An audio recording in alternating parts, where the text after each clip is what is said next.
স্বাগত দর্শক, নাগরিকের নিয়মিত আয়োজন সংবাদ বিশ্লেষণে আপনারা জানেন দেশ এবং বিদেশের ঘটে যাওয়া সংবাদগুলোকে পর্যবেক্ষণ এবং ঘটনার পেছনের ঘটনাগুলোকে তুলে ধরার জন্যই আমাদের এই আয়োজন।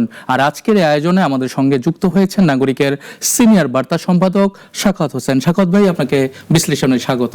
ধন্যবাদ সানি, আমাকে যুক্ত করার জন্য। আজকে আন্তর্জাতিক মহলে একটি শুধু খবর আন্তর্জাতিক গণমাধ্যমগুলোতেও প্রচারিত হচ্ছে, সেটা হচ্ছে ইরানে ইসরায়েল এবং আমেরিকার হামলা এবং পরবর্তীতে ইরানেরও ইসরায়েলের মধ্যে হামলা। কিভাবে মূল্যায়ন করছেন? ধন্যবাদ সানি। আমি যেটা বলছিলাম যে আজকে এই যুদ্ধটা, মানে আপনি যদি দেখেন মুসলিম বিশ্বের সবচেয়ে আমাদের যে ইবাদতের সবচেয়ে মাহে রমজান চলছে, সারা বিশ্বে এটা পালন করা হচ্ছে। এই রোজা রাখা অবস্থায় এই জায়গায় কারা আক্রমণ করলো? আমেরিকা এবং ইসরায়েল যৌথভাবে এই হামলাটা করলো ইরানের 5টা শহরে। তেহরান, এরপরে হলো আপনার ইস্পাহান, কোম এবং এই বড় বড় শহর, 5টা শহরে আক্রমণ করছে। এই 5টা শহরে কোথায় আক্রমণ করছে? এই 5টা শহরের মূল জায়গা যেটা, যে সামরিক যে আস্তানা, যে জায়গাটাতে সেনানিবাস যেটা বলি আমরা, সেনানিবাস বলি, এরপর হলো গিয়া পুলিশ বাহিনী যেরকম বলি বাংলাদেশে, এরকম একটা জায়গায়। এরপর হলো ওদের যে পারমাণবিক অফিস যেটা, সেই জায়গাটাতে। তাদের টার্গেটটা কি? তাহলে আপনি এই জায়গাটাতে খেয়াল করে দেখবেন যে তাদের টার্গেটটা কি। তাদের টার্গেটটা হলো গিয়ে ইরানকে একেবারে পঙ্গু করে ফেলা। মানে যেহেতু মুসলিম বিশ্বে এদিকে মাথা চড়া দিয়ে কথা বলার মতো, আসলে যেহেতু আপনি যদি ভালো করে জানেন যে বাংলাদেশ না, সারা পৃথিবীতে মুসলিম বিশ্বে কথা বলার মতো লোক নাই। মানে মুসলিম বিশ্বকে একেবারে ধাপিয়ে বেড়াচ্ছে হলো গিয়ে ইউরোপ আমেরিকা থেকে নানা মহল, বিশেষ করে ধর্মীয় অনুভূতিটা কি আমরা প্রাধান্য দেব, নাকি এখানে মধ্যপ্রাচ্যে একটি আধিপত্য বিস্তার? সাখাওয়াত ভাই, যদি একটু ইতিহাস বলি, আমেরিকার 2 জন প্রেসিডেন্ট সবচেয়ে আলোচিত এবং বিতর্কিত, জর্জ ডব্লিউ বুশ এবং বর্তমান ডোনাল্ড ট্রাম্প। 2003 সালে আপনি জানেন যে ইরাকের সাদ্দাম হোসেনের বিরুদ্ধে একটি মিথ্যা অভিযোগ করা হয়েছিল। তার কাছে নাকি গণবিধ্বংসী অনেক অস্ত্র রয়েছে এবং তিনি অনেক আক্রমণাত্মক হতে পারেন, এমন একটি অভিযোগ কিন্তু সাদ্দাম হোসেন বিরুদ্ধে দায়ের করে এক পর্যায়ে কিন্তু তাকে ফাঁসির কাস্টে ঝুলানো হয়েছিল এবং দিনটি ছিল ঈদুল আজহার দিন। বহু বছর পর ইরানের যিনি সুপ্রিম লিডার আয়াতুল্লাহ আল খামেনি, উনাকেও কি এই সাদ্দাম হোসেনের ধারায় কি ফেলতে চাচ্ছে কিনা? আপনি যেটা বলছেন যে ইতিহাস স্মরণ করিয়ে দেয় যে আসলে এই ধরনের কাজগুলো আমেরিকা, বিশেষ করে ট্রাম্প প্রশাসন করে থাকে। যে আমরা যদি ট্রাম্পের সাম্প্রতিক শাসনামল বলি, সেই সময়টায় সে বিতর্কিত অনেকগুলো কর্মকাণ্ড করেছেন। সেই জায়গায় আপনি জানেন যে ভিয়েতনামে, ভেনেজুয়েলার মতো জায়গায় কি করেছেন, যে প্রেসিডেন্টকে নিয়ে গেলেন। তো এই জায়গায় তার টার্গেটটা কি ছিল? বেসিক্যালি টার্গেট তুমি বলছিলেনই যে আমার টার্গেট প্রেসিডেন্ট, আমার টার্গেট খামেনি। মানে তার টার্গেট ছিল তাদেরকে উঠিয়ে নেওয়ার মতো। কিন্তু ইরান হলো গিয়ে এই যদি বলেন যে সমরাস্ত্র সহ নানা অস্ত্রের দিক থেকে এই অঞ্চলে মোটামুটি একটা শক্তিশালী দেশ। কারণ এর আগে আপনি ইতিহাস দেখেছেন যে ইসরায়েল এর আগে আক্রমণ করলো, কিন্তু ইসরায়েলকে এমন শিক্ষা দিল যে ইসরায়েল পালিয়ে যেতে বাধ্য হলো একরকম। আমেরিকা তার সাপোর্ট দিয়ে কোলাতে পারলো না। তো এই জায়গা যেটা হলো যে আপনি যেটা বলছেন যে তাদের টার্গেটটা কি ছিল, তাদের এই 2 জন ব্যক্তিকে টার্গেট। কিন্তু আপনাকে জানিয়ে রাখি যে এই 2 জন ব্যক্তি সুস্থ আছেন, ভালো আছেন, এবং তারা আক্রমণ করলো তেহরানে খামেনিকে ধরার জন্য। উনি খামেনি অলরেডি অন্য শহরে অবস্থান করছেন, যার কারণে এইবারও কি আমার কাছে যেটা মনে হয় যে এইবারও এই ইসরায়েল এবং আপনি এর মাঝখানে বলছেন যে ইরান অলরেডি আক্রমণ শুরু করেছেন, ওদের আকাশ সীমা বন্ধ হয়েছে। ইরান কোথায় আক্রমণ করবে? ইরান যে সমস্ত জায়গায় আক্রমণ করে, আপনি যদি গত 1 মাসের হিস্ট্রি দেখেন, ভূমধ্য সাগরের যদি 4 পাশ ঘিরে রেখেছে হলো গিয়ে 5,000-5,500-এর বেশি আপনার অস্ত্র সহ মার্কিন সামরিক ঘাঁটি অবস্থান করছেন। তখন তারা কি করলেন? তারা এখান থেকে আস্তে আস্তে যেই জায়গাটা কি করলেন, ইরানকে ঘিরে ফেলার একটা টার্গেট। কিন্তু আবার খেয়াল করে দেখেন যে এখানে যে স্থায়ী অবস্থান ছিল কাতার থেকে কুয়েত থেকে শুরু করে এই অঞ্চলে ভূমধ্যসাগরে কিন্তু অনেকগুলো অবস্থান ছিল মার্কিনীদের। সেখান থেকে কিন্তু তাদেরকে অলরেডি তাদের দেশে শিফট করা হয়েছে, যাতে যে কোনো সময় আক্রমণের শিকার না হয়। তাদের কিন্তু আমেরিকানদের কিন্তু প্রস্তুতি খুব, মানে স্ট্রং প্রস্তুতি নিয়ে তারা আগে এগোচ্ছিল যে ইরানকে বড় ধরনের একটা একটা ধাক্কা দিবে। তাদের কি এটা আসলে কি একটা জেলাসনেস যুদ্ধ?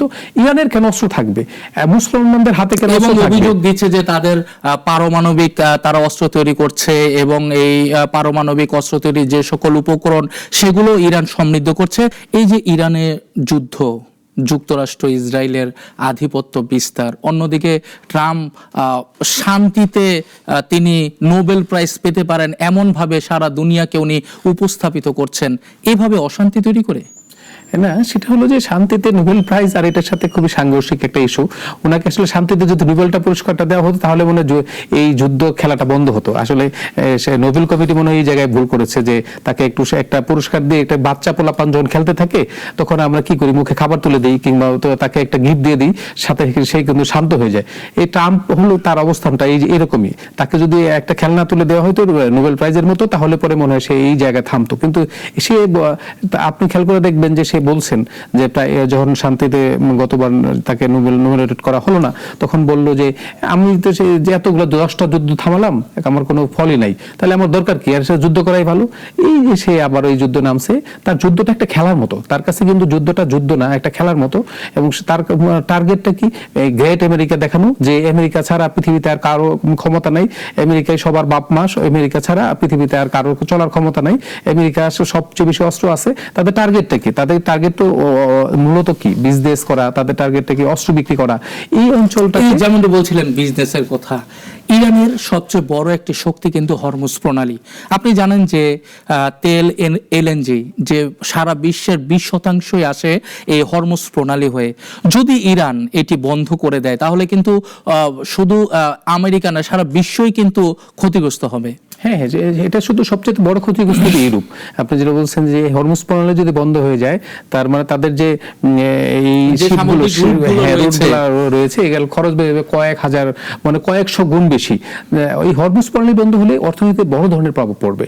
এটা শুধু যে এই যে আমরা বলি না যে এই যুদ্ধ, আসলে কোনো যুদ্ধই ভালো না। এই যুদ্ধ আজকে আপনি যদি বলেন যে আমাদের এই সংকট তৈরি হবে, এই ইউরোপ এশিয়া এখান থেকে মুক্ত থাকবে। এবং ইতিমধ্যে বাংলাদেশে কিন্তু ব্যবসায়িক সেক্টরে এবং পুঁজিবাজার সংশ্লিষ্ট সকল জায়গায় কিন্তু আজকের ইরানের যুদ্ধকে কেন্দ্র করে অনেক আতঙ্ক ছড়িয়ে গেছে এবং ভারতও এগুলো চলছে। এটা তো বাস্তবতা। এটা যদি আপনি বলেন যে এই সারা বিশ্বে, এটা যদি শুধু ইউরোপ, এশিয়া, আমেরিকা এর কোনো ইন্ডিভিজুয়াল কান্ট্রি না, সারা পৃথিবীতে এই ইরাক, মানে ধরেন ইরান, ইসরায়েল এবং আমেরিকার যে যুদ্ধ, উনি এইটাকে কিন্তু একেবারে ধরেন সারা পৃথিবীতে এক ধরনের ম্যাসাকার করে দেওয়ার অবস্থা। কারণ আপনি মনে করবেন যে যুদ্ধের আপনি প্রভাব পড়ছেন না, গুলি আপনার গায়ে লাগছে না, কিন্তু উত্তাপ আছে। এই যে আপনি বলছেন না হরমুজ প্রণালী বন্ধ হয়ে যাবে, হরমুজ প্রণালী যদি বন্ধ হয়ে যায়, আমাদের যদি আমরা কি পৃথিবীতে জ্বালানি হলো তেল, এই তেল যদি ঠিকমতো সরবরাহ না হয় তাহলে কি হবে? তার মানে অর্থনৈতিকভাবে আমরা এই যে বড় ধরনের ধাক্কা খাবো, জ্বালানি তেলের দাম বেড়ে যাবে, মূল্যস্ফীতি বেড়ে যাবে, জনমনে আতঙ্ক তৈরি হবে। হ্যাঁ, এই যে বর্তমানে নতুন সরকার চেষ্টা করছে নানা ঝক্কি ঝামেলাই দিয়ে একটা বড় কিছু করার জন্য, ভালো কিছু করার জন্য। এবং বর্তমান সরকারের প্রধানমন্ত্রীর যদি ইনিশিয়েটিভ গুলো দেখেন যে উনি বন্ধের দিনে অফিস করছেন, তার টার্গেটটা হলো যে একটা ভালো কিছু, দেশকে ভালো কিছু উপহার দেওয়া। সেই টার্গেট ফিল আপ করতে গেলে যদি একটু গভীরে যেতে চাই, যুদ্ধ তো সকাল থেকে ইসরায়েল হামলা করেছে, যুক্তরাষ্ট্রের ট্রাম্পও স্বীকার করেছেন যে এর মধ্যে তারাও সম্পৃক্ত ছিলেন। দ্যাট মিনস ইসরায়েল এবং আমেরিকা যৌথভাবে তারা ইরানে হামলা করেছে। পাল্টাপাল্টি ইরানও হামলা করেছে বলে তারা দাবি করছে, যদিও উভয়ের আকাশসীমা কিন্তু বন্ধ। এখন যদি আমরা একটি সমাধানে যাই, যে যদি উভয়ের আকাশসীমা বন্ধ হয়ে থাকে, পাল্টা ছোড়াছুড়ি যদি চলতে থাকে, তাহলে সমাধানটা কি হবে? না, আপনি বলছিলেন যে ইরান হামলা করে নাই, না, ইরান হামলা করছে কারণ ইসরায়েলি বার্তা সংস্থাগুলো অলরেডি বলছে যে অলরেডি ব্যালিস্টিক ক্ষেপণাস্ত্র নিক্ষেপ করছে ইরান, এবং সেটা যে কোনো এখনই হয়তো আমরা যখন কথা বলছি তখন হয়তো আক্রমণ করার কথা। কারণ এর আগে আপনার খেয়াল করে দেখেন যে আপনার ধারণা হতে পারে যে আকাশসীমা বন্ধ থাকলেও, আকাশসীমা বন্ধ, ইসরায়েল কিন্তু এর আগেও আকাশসীমা বন্ধ করে রাখছিল, পুরো আকাশকে তারা এমন ভাবে ব্যারিকেড দিয়ে রাখছিল যাতে ওখানে কোনো মিসাইল পড়তে না পারে। কিন্তু বাস্তবতা কি পারছিল? পারে নাই। ইসরায়েলকে ক্ষতবিক্ষত করে দিয়েছিল ইরানের আক্রমণ। এই বছর যদি ইসরায়েল দাবি করছে, ইসরায়েলের যে দাবি সেই অনুযায়ী হলো যে তারা একটা বড় ধরনের আক্রমণ করছে। সেই বড় ধরনের আক্রমণ কোথায়? তারা হলো কি এই যে আপনার যেটা আমরা বলি যে পরমাণু অস্ত্র। পৃথিবীতে যখন এক বা একাধিক দেশ যুদ্ধে লিপ্ত হয় তখন তৃতীয় পক্ষ হিসাবে কারো না কারো এগিয়ে আসা তখন প্রয়োজন হয়ে পড়ে। এক্ষেত্রে ইরান এবং ইসরায়েল এবং আমেরিকা এই যে ত্রিমুখী দেশের সঙ্গে যে সমঝোতা কার হাতে থাকতে পারে বলে আপনি মনে করেন? কে এই মানে মিডিয়া বা এই সমঝোতার মধ্যে কে মধ্যস্থতা করতে পারেন? দেখেন এই জায়গায় কি হচ্ছে, এই যুদ্ধটা একটা খেলা।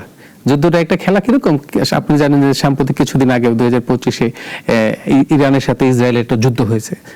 এই যুদ্ধে কে হারছে? এখন যদি বলে যে কেউ হারে নাই বলা যায়, কিন্তু বাস্তবতা এই যুদ্ধে হেরে গেছে ইসরায়েল, এই যুদ্ধে হেরে গেছে আমেরিকা।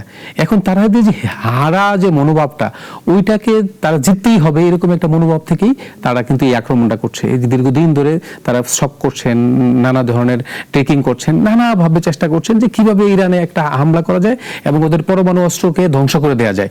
এমনকি কিছুদিন আগে তার দেশের অভ্যন্তরীণ একটি কোন্দল কিন্তু সৃষ্টি হয়েছিল আয়াতুল্লাহ আল খামেনির বিরুদ্ধে, যেটি পরবর্তীতে যেমনটি আমাদের আওয়ামী সরকারের সময় যেমন একটি তৈরি হয়েছিল, ক্ষোভ তৈরি হয়েছিল, তেমন ইরানও তৈরি হয়েছিল, একটি জনরোষের শিকার তৈরি করা হয়েছিল, যেটি পরবর্তীতে খামেনির কৌশলে তা দমন করা হয়। এটা আপনি জানেন যে এটা কিন্তু এই যে এটারে কি বলছিলেন যে আপনি আন্দোলন বা এটা গণ আন্দোলনটা আসলে গণ আন্দোলন না, এটা তো সরাসরি আমেরিকা টাকা পয়সা দিয়ে নানাভাবেই করছে। এটা আপনি জানেন, উনারা বলছেন ওদের যে সিআইএ তাদের বলছে যে তোমরা তোমাদের গোয়েন্দা তথ্য দাও আমাদেরকে, তোমাদেরকে কিভাবে করা যায় সেটা আমরা করব। তার মানেটা হলো যে এই যুদ্ধটায় আবারও আমরা বলছি, একটু আগে খেলার কথা বলছি, যুদ্ধ একটা খেলা। এই জায়গায় ইউরোপ এবং ইউরোপের কি পরিমাণ সাপোর্ট থাকবে আমি জানি না, কিন্তু পুরোপুরি রাশিয়া হয়তো ইরানের পক্ষে দাঁড়াবে, আর এই পাশে আমেরিকা তো নগ্নভাবেই ইসরায়েলের পক্ষে নামছে। কিন্তু যুদ্ধ কিন্তু সারা বিশ্বের কেউ চায় না। আপনি আমেরিকার কথা বলেন, ডোনাল্ড ট্রাম্প ওই তার এলাকার জনগণ, আমেরিকার জনগণগুলো কিন্তু যুদ্ধের বিপক্ষে, কারণ তাদের আতঙ্কা যে ইট মারলে কিন্তু পাটকেল খেতে হয়। তো আমি যখন এক দেশে যখন হামলা করব তখন আমারও কিন্তু রেডি থাকতে হবে যে আরেকটি হামলার শিকার হওয়ার জন্য, এবং এতে আপামর জনসাধারণের কিন্তু এবং দেশের অর্থনীতির কিন্তু অনেকটি ক্ষতি হয়। তো এই ব্যাপারে মানে আমরা আলোচনা করছিলাম যুদ্ধ।